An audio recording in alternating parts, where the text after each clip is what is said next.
So if we inject platelet-rich plasma into the scalp, those platelets release those growth factors and can help thicken up those follicles.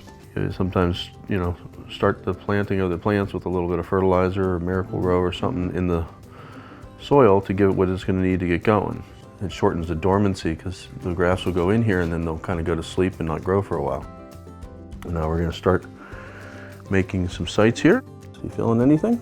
Just a little pressure, that's all. Just pressure, nothing pinchy or painful? Nothing pinchy, nothing painful. Perfect. I seriously don't know if I can get any more comfortable than I am right now.